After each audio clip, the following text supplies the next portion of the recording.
Well, for an ESL student, there are so many words in the text that they don't know. And so it is really helpful to preview the most critical words. So if you pick out your key vocabulary, and many textbooks will do it for you, and pre-teach those words, it helps the students a lot. There are a number of ways you can do this. One of the things that you could do is to give students a graphic organizer with your words on them and ask them to indicate, to have sort of 3 columns.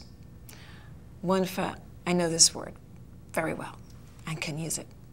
One for, I know this word, and one for, I don't know this word.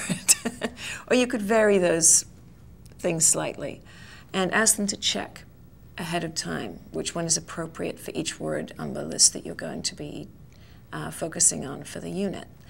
Then it gives you a heads up as to where the students are at, whether some of the words are familiar to them or they've already been exposed to them, and which ones are completely unfamiliar.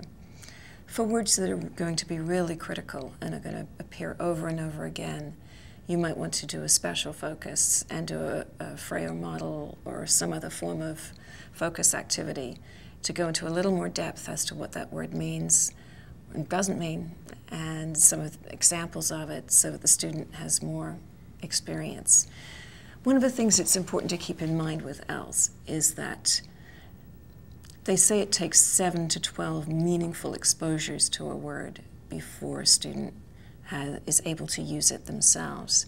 But in my experience, for a beginning student for whom all the words are new, it takes many, many exposures before they're able to use a word with comfort.